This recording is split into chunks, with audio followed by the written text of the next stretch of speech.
Hey guys, this is Beaver back at you with yet another video. Sorry we didn't get one out to you guys last week. We're having a little bit of troubles with YouTube and we are currently resolving those, and hopefully by the time you see this video they've all been cleared up. So this week's episode is a little bit different than what we usually do. In this week's episode we actually tried to intentionally piss off this host because we thought that he was an absolute horrible host. When we first got into the game, the other team was absolutely destroying our team. The other team being the team with the host on it. They were being absolutely obliterated and couldn't get out of their spawn. Our solution was to play the next game as tactical as we could, and it being a Metro game, this gave us all the ability to do so. Our first mission in this game was to rush through and capture every single objective along the way, and making sure that we don't let anyone behind us, as is with every other Metro game. Once we hit the point where we had everything captured all the way to Charlie, this gave us the ability to spread out, make sure that we held our line, and had the ability to hold the objective. Now, I want you guys to take note here. While we're at Charlie, notice the amount of times that I am not shot at when I get this awesome kill streak, this being a 20-1 game at the time of kick. Now, hopefully you guys won't have to watch through too much of these 20-1 kills. I'm going to hopefully cut out as much as I can because it does get kind of boring, but I have a lot to talk to you guys about here, so hopefully I can get through it as quick as possible. First of all, I want to talk to you guys about spawn camping, and I think there's three different kinds of spawn camping. There's vehicle spawn camping, which in this case we aren't going to see, but basically that's when you destroy a vehicle as it spawns or before anyone is able to get into it, or at the exact moment that they go to jump into it. I personally disagree with this. I try to never do this. Obviously there's some times where you can't really avoid it, because if they jump into a vehicle and you're in a tank and they're shooting you in the ass the minute they spawn in, you kind of need to engage them immediately. But besides that point, really you shouldn't be in too many situations where you're going to be able to spawn trap or kill a vehicle on spawn. There is foot soldier spawn camping. This would entail getting to the very edge of the enemy spawn and destroying anything that attempts to leave or that spawns in, and usually this is a no-no, because, and I say usually this is a no-no, because on many maps there's no reason to be anywhere near the enemy spawn. However, we come to a very special case, and that being Metro. In any Metro game, it is a headbutting between two opposition forces.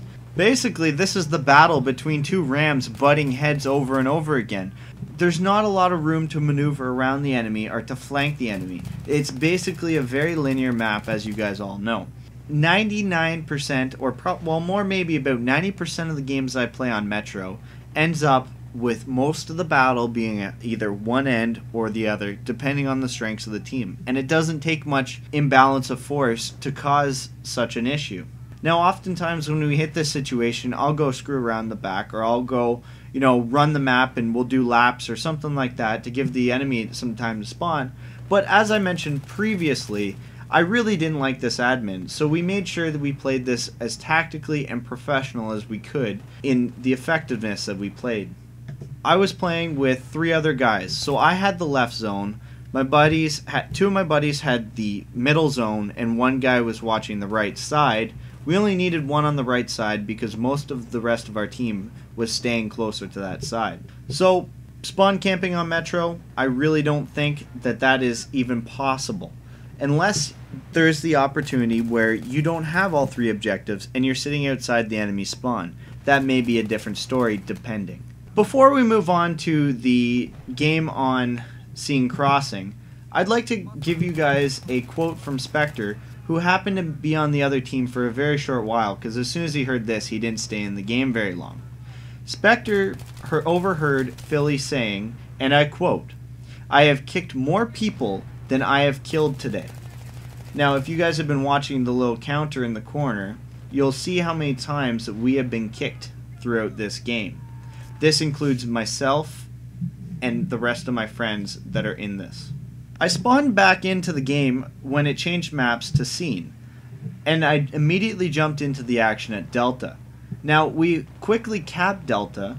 However, I stayed behind because I know, and especially this is one of the tactics I use when I play on the Russian side of scene crossing. When Delta gets capped, oftentimes there's quite a few casualties of the Russian side. There are quite a few players that their first strategy or their first idea when it comes to their next spawn is to spawn on the deployment and recap Delta as quick as possible, knowing that the enemy has already left to capture another objective. Knowing this, I decided to wait to get a kill or two, or see how many people spawn on the deployment, so I can make sure that we are able to protect Delta for that little bit extra time. So I got my one kill, and I moved on to go help my buddies at another objective. Not long after getting a single kill did I get kicked from the server yet again. I managed to get back into the game at the very end of the scene game, and managed to get a kill or two as I was mucking around, playing with the smoke, trying to go for knives. It was quite an entertaining point. There was really not much to do. We had the game in the bag, so I was just looking forward to the next game. Since this horrible host completely destroyed my experience on that scene game, and I wasn't really in for a whole too much of it. Upon spawning into Grand Bazaar, I noticed that I myself, and only myself, got switched teams. So I decided to investigate and see if I could figure out who was the host of this server.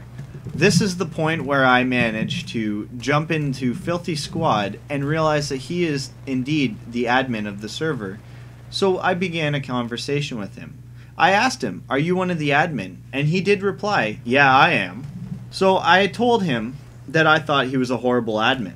His response, "If you don't spawn camp so much, you wouldn't have had an issue." So my reply was, "If you knew how to play the game, you would not have been spawn camped." He didn't really seem to like this. His reply is, "If you think that, feel free to play in a different server." And shortly after that, I got banned. I did get mouthy, so I can kind of see why I got kicked from this one. However, I really don't see that I had any reason to be kicked for spawn camping. If the reason I was kicked was because of spawn camping and spawn camping alone, then in that case, every single person on my team would have been kicked at the exact same time, because every single member of my team was at the very end of that Metro match. I believe the real reason I got kicked was because I was doing absolutely amazing. If you take out the fact that I was kicked multiple times and the fact that the game switched over multiple times, I was on approximately a 20-some kill streak at the time of ban. So I believe that he was more pissed off with the fact that I was killing his team so effectively, not so much the fact that I was spawn camping. Otherwise, the whole team would have been banned at the exact same time. However, I'd like to hear your guys' opinion, and I hope that you guys are going to post your comments below to let me know what you think of this situation, because this is a little more controversial and a little bit different than most of my other horrible hosts. Anyways, guys, thank you for watching. I know this was a long one, so if you liked the video, please leave a comment, leave a like, and we'll see you guys in the next episode.